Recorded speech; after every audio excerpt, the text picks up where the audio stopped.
पावन भावना को अपने भीतर जागृत करने वाली 16 कारण भावनाएं, जिनमें समाहित है सम्यक दर्शन की निर्मलता, ज्ञान के प्रति अनुराग, संयम और वैरागी की साधना, जीव मात्र के प्रति करुणा और जिन धर्म के प्रति अटूट श्रद्धा, आत्मा को परमात्मा बनाने वाली इन्हीं 16 कारण भावनाओं के आध्यात्मिक मर्म और जीवनोपयोगी स्वरूप का ओजस्वी वाणी में अलौकिक चिंतन के साथ विवेचन करेंगे। श्रमण संस्कृति संस्थान स्नातक पुरस्कार से सम्मानित विद्वत द्वे प्रवचन मार्तंड विद्वत श्री संजीव कुमार जैन, स्नातक विद्वान श्रमण संस्कृति संस्थान एवं स्वाध्याय सारथी विद्वत्व श्री अंकित जैन राहतगढ़। देखिए 16 कारण भावनाओं पर आधारित मंगलमय प्रवचन माला 27 अगस्त 2026 से प्रतिदिन सायं 5 बजे सिर्फ जिनवाणी चैनल पर।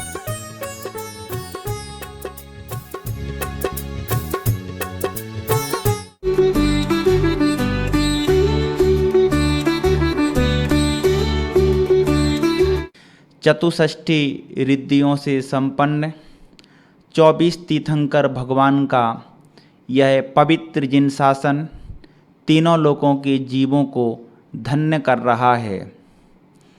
भगवान महावीर स्वामी की दिव्य देशना से प्राप्त यह भाव श्रुत रूप श्रुत ज्ञान हम सभी जीवों के लिए आत्मकल्याण का मार्ग प्रशस्त कर रहा है। हम सभी लोग आचार्य समंत भद्र देव के चरणों में बैठ कर के 5 अणुव्रतों के मंगल स्वरूप को समझ रहे हैं। हम सभी जीव आत्मा का कल्याण करने की भावना से स्वाध्याय की ओर अपने कदम बढ़ाए हैं। जैसे जैसे हम लोग स्वाध्याय करते जा रहे हैं, वैसे वैसे हमारे परिणामों में निर्मलता बढ़ती जा रही है, वैसे वैसे आत्मकल्याण की अभिरुचि जागृत होती जा रही है। ऐन कैन प्रकारण कैसे भी हो आत्मा में धर्म प्रकट होना चाहिए। 5 पापों का त्याग करना पड़ेगा, बोले करने के लिए तैयार हैं, बस आत्मा में धर्म की पर्याय बनना चाहिए। आत्मकल्याण की भावना से जो साधक संसार से अपना मुख मोड़ चुके हैं, वो कदम दर कदम स्वयं को पवित्रता की ओर लेकर के जा रहे हैं। कोई व्यक्ति जन्म से महान नहीं होता, व्यक्ति कर्म से महान होता है। जन्म से महान होने पर जन्म से महान होना और कर्म से हमें स्वयं को पतित कर लेना ये लोक में निंदनीय होता है। राम और रावण दोनों की राशि एक है। एक ने मर्यादा पुरुषोत्तम बन करके जगत के सामने अपने आदर्श गुणों को प्रस्तुत किया, एक ने अपने व्यक्तित्व की मर्यादा को तार तार करते हुए सीता का हरण करके अपने आदर्श व्यक्तित्व को कलंकित किया। दोनों की राशि एक है, परंतु दोनों के कर्म अलग अलग हैं। दुनिया दोनों को अलग अलग दृष्टि से देखती है। भगवान राम का नाम सुन के श्रद्धा से हाथ जोड़ जाते हैं। जब जब भी रावण का स्मरण आता है तो सीता हरण का प्रसंग रावण की ज्ञान और बुद्धिमत्ता और विवेकहीनता पर प्रश्न चिन्ह खड़े करता है। हम सभी लोग जन्म से तो जैन कुल में जन्म ले चुके हैं। जन्म से तो हमने महान कुल प्राप्त किया है। जैन कुल में जन्म लेना अनंत भवों के पुण्य का संचय है। जैन कुल में जन्म लेने का मतलब है अत्यंत निर्मल परिणाम हमने भवों भवों तक किए होंगे, तब हमें जैनी कुल पर्याय मिला है। जैन धर्म अनमोल रे, माटी में ना घोल रे, अब जो मिला है फिर ना मिलेगा, कभी नहीं कभी नहीं कभी नहीं। पुण्य के उदय से जैन कुल तो मिल गया, परंतु इस कुल में रह कर के क्या हमने जिनेंद्र को पहचाना? क्या हम जिनेंद्र भगवान के बताए मार्ग पर चल पा रहे हैं? क्या जैनत्व की उस वो अलौकिक छवि हमारे व्यक्तित्व में झलकती है? क्या हमारा आचरण जैनी जैसा है? क्या हमारा विचार जैनी जैसा है? क्या हमारी प्रवृत्ति जैनी जैसी है? आज इस पर विश्लेषण करना बहुत जरूरी है। यमपाल चंडाल सोचता कि मैं तो निंदनीय कुल में जन्म लिया हूँ और निंदनीय होकर के वो मर जाता तो सारी दुनिया उसके कर्तव्य और पुरुषार्थ पर प्रश्न चिन्ह खड़ा करती।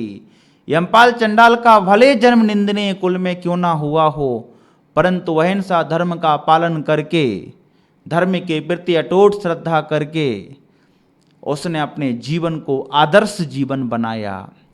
हम सभी लोगों ने उच्च कुलों में जन्म लिया है, उच्च पर्याय हम लोगों ने प्राप्त की हैं, बुद्धिमान बुद्धिमत्ता भी हमें मिली है, गुरुओं का सानिध्य मिला है, सच्चे देव शास्त्र गुरु के स्वरूप की पहचान भी हो गई है।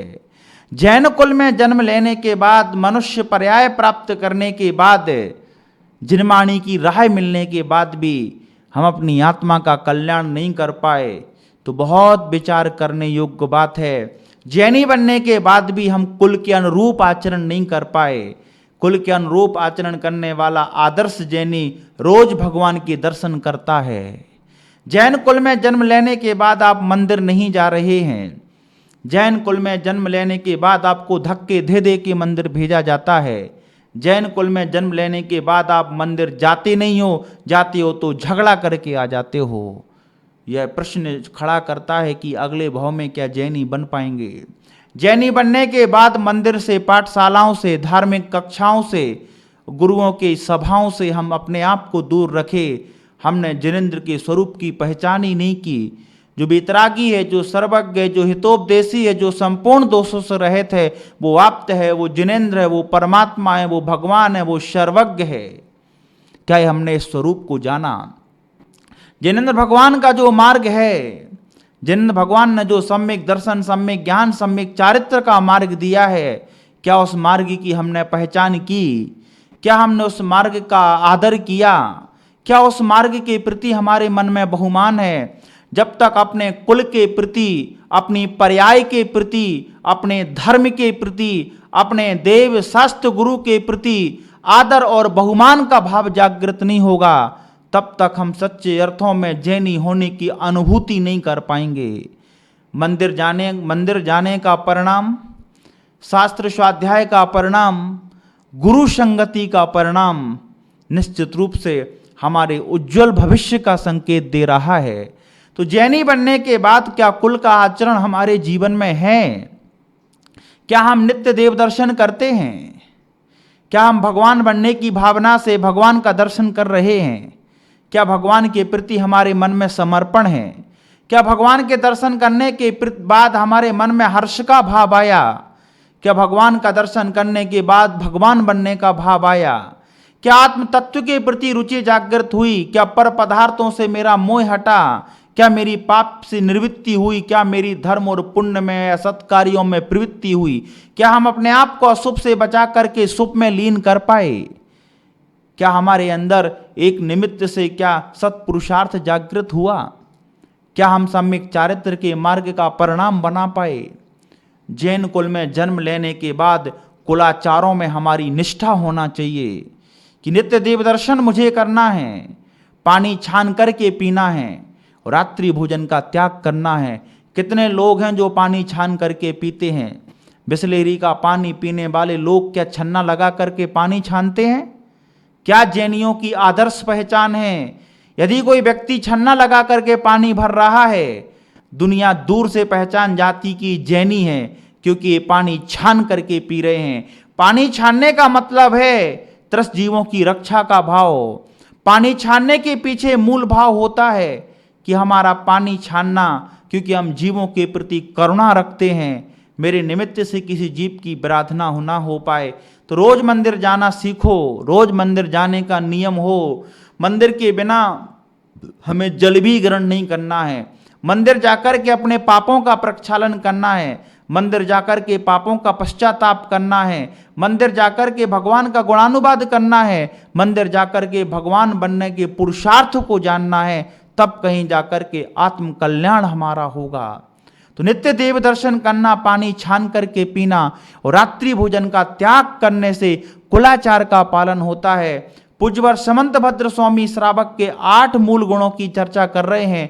जैसे मुनि महाराज के 28 मूल गुण होते हैं, ऐसे श्रावकों के भी 8 मूल गुण होते हैं। जब तक उन मूल गुणों में हमारी निष्ठा नहीं होती है, परिपक्वता नहीं आती है और दृढ़ संकल्प के साथ हम उसका परिपालन नहीं करते हैं, तब तक वो जीव श्रावक नहीं बन पाता है।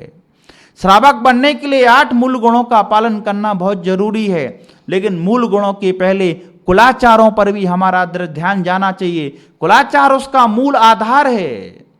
मूल गुण आत्मा में तभी प्रकट होंगे जब कुलाचार में हमारी निष्ठा होगी।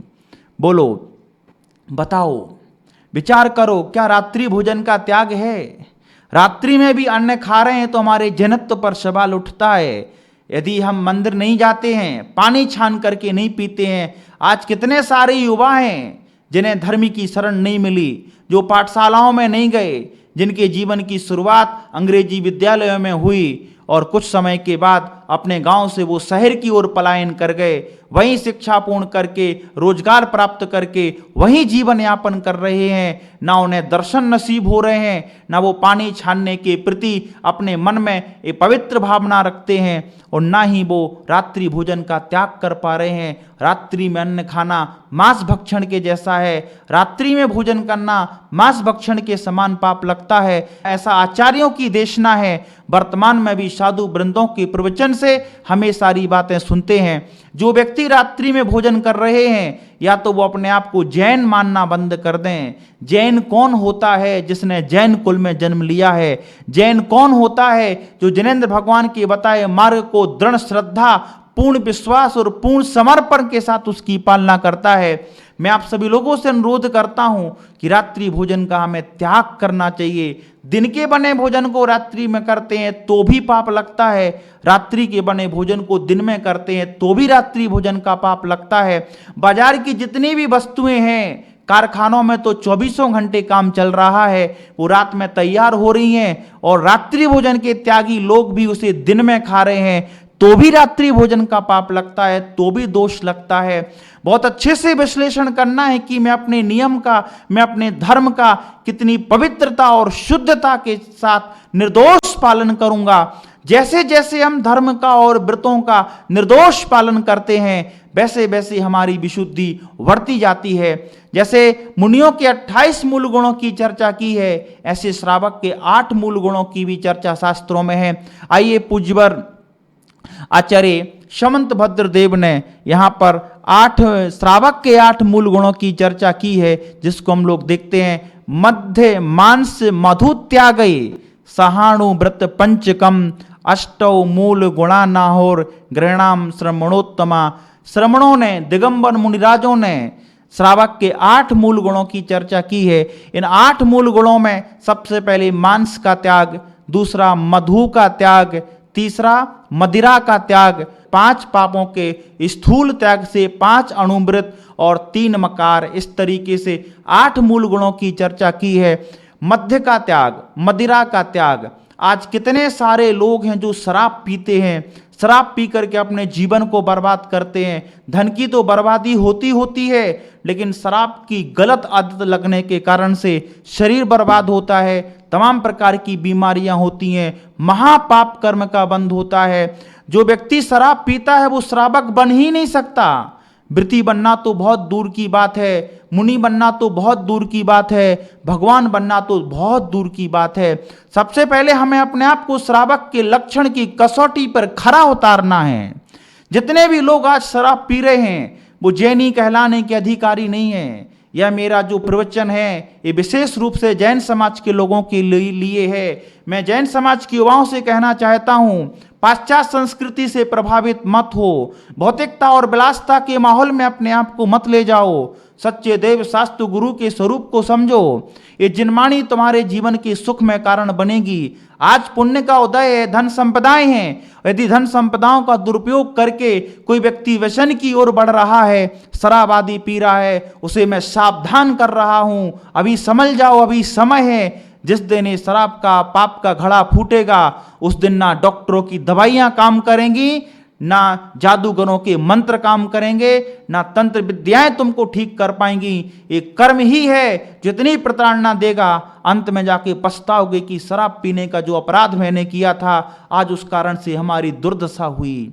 कितने सारे लोग आप अपनी समाज में देखते हैं जो शराब पीने के कारण से लोक में निंदा को प्राप्त होते हैं। शराब पीने के कारण से गली गली लोग उनकी बेइज्जती करते हैं। शराब पीने के कारण से लोग उसका अपमान करते हैं। शराब पीने के कारण से तमाम बीमारियों का घर उसके शरीर में हो जाता है। शराब पीने के कारण से अल्प आयु में भी वो मरण को प्राप्त हो जाते हैं। ऐसे अनेकों लोग हैं मेरे परिचित जिनको मैं जानता हूं, जिनके अभिभावक मेरे पास आते हैं, कहते मेरे बेटे को शराब पीने की आदत लग गई है। कितना भी मारपीट करो, कितना भी समझाओ, कुछ भी करो, लेकिन शराब की आदत नहीं छूट रही है। घर छोड़ने तैयार है, परिवार छोड़ने तैयार है, समाज को छोड़ने तैयार है, धर्म को छोड़ने तैयार है, दिगंबर साधुओं को छोड़ने तैयार है, लेकिन शराब नहीं छोड़ रहा है। इस बुरी प्रवृत्ति ने उसके संपूर्ण जीवन को कलंकित कर दिया। कहाँ जैन कुल प्राप्त किया था, कहाँ हम लोगों ने उत्तम कुल प्राप्त किया था, लेकिन एक आचरण में पूरे कुल को कलंकित कर दिया। जाओ भवों भवों तक तुम्हें जैन कुल नहीं मिलेगा, जाओ भवों भवों तक तुम्हें जिनमानी की राय नहीं मिलेगी, क्योंकि समझाने के बाद भी तुम्हारी गहन मोह की प्रवृत्ति ने तुम्हारे धर्म और तुम्हारे संप्रदाय को कलंकित किया है। जाओ, अब तुम्हें जैनी बनने का कोई अधिकार नहीं है। तो शराब का त्याग करना, यदि कोई नहीं पीता है, उसकी तो शास्त्रों में प्रशंसा है। मैं भी इस जिनमानी चैनल के वैश्विक मंच से, प्रवचन माला के इस कार्यक्रम के माध्यम से उन सभी लोगों का अभिनंदन करता हूं जिन्होंने शराब का त्याग किया है। वो जैन धर्म में, जिन शासन में सदैव प्रशंसनीय रहेंगे। इसके बाद मांस का त्याग तो जैनी का है, लेकिन मांसाहारी होटलों में जाकर के भोजन कर रहे हैं। बहाने लगाते हैं कि भैया जी शाकाहारी का किचन अलग है, मांसाहारी का किचन अलग है, लेकिन आप बताओ जहां बैठ कर के आप शाकाहारी भोजन कर रहे हैं, वहां से 25-50 फीट दूर दूसरे कमरे में, दूसरे किचन में, दूसरे हॉल में लोग मांस भक्षण कर रहे हैं। अरे वो मांसाहारी होटल नहीं है, वो साक्षात बूचड़ खाना है, जहां जीवों को मारा जा रहा है, प्रताड़ित किया जा रहा है। वो साक्षात शमशान है। इसलिए जो मांस के त्यागी हैं, उन जैनियों से मैं कहना चाहता हूं कि मांसाहारी होटलों में कर जाना बंद करो, अन्यथा कहीं ना कहीं अनुमोदना का पाप हम लोगों को भी लगेगा। वहां जाने से धर्म भ्रष्ट होगा। वहां की अपवित्र वर्गणाएं मन को कुत्सित करेंगी, कुंठित करेंगी, कलंकित करेंगी। हर जैनी से कहना चाहता हूं, मंदिर में अभिषेक भी आप कर रहे हैं, पूजन भी आप कर रहे हैं, बड़े बड़े दान की बोलियां भी आप दे रहे हैं, बड़े बड़े नैतिक और मानवीय कार्यों को आप अंतिम रूप दे रहे हैं। हर कार्य आपका प्रशंसा की योग्य है, लेकिन इस भौतिकता की चकाचौंध में, बड़े होने की होड़ में, शान और दिखावे में आकर के जो बड़ी बड़ी मांसाहारी होटलों में जाकर के आप भोजन कर रहे हो, उस पर सदैव प्रसन्न चिन्ह रहेगा। जैन आगम तुम्हें कभी इसकी अनुमति नहीं देगा। जैन आगम और जैन आचार्यों के वचन, विद्वानों की वचन सदैव तुम्हारी निंदा करेंगे, क्योंकि एक कुल के अनुरूप आचरण नहीं है। इसलिए बहुत विवेकवान होकर के उनका त्याग करिए और अपने आप को वहां जाने से बचाइए। हमारे दिगंबर साधुओं का धर्म देशना, हमारे मुनियों की दिव्य देशना उन्हें इस तरीके से अनुमति नहीं देती है। तो हमें श्रावक के जीवन के 8 मूल गुणों को अपने जीवन में लाना है। तो मांस का त्याग करना है, मधु का त्याग करना है, मदिरा का त्याग करना है, और 5 अणुव्रतों को अपने जीवन में लाना है। अहिंसाणुव्रत कब आएगा? जब हम किसी को मरने और मारने का भाव त्याग देंगे। श्रावक के 8 मूल गुणों को बड़ी निष्ठा के साथ और बड़ी बुलंदी के साथ श्रावकों के बीच में रख रहे हैं और लोगों को बुराइयों से बचा करके अच्छाई के मार्ग पर ला रहे हैं, ताकि उनका जीवन उन्नत बने। हम लोगों को इन 8 मूल गुणों का पूर्ण रूप से पालन करके अपने जीवन में स्वयं को श्रावक की श्रेणी में लाना है। इसलिए हम सब लोगों को अहिंसा धर्म का पालन करने के लिए इसका बहुत अच्छे से पालन करना चाहिए। इसी मंगलमयी भावना के साथ बोलिए महावीर भगवान की जय।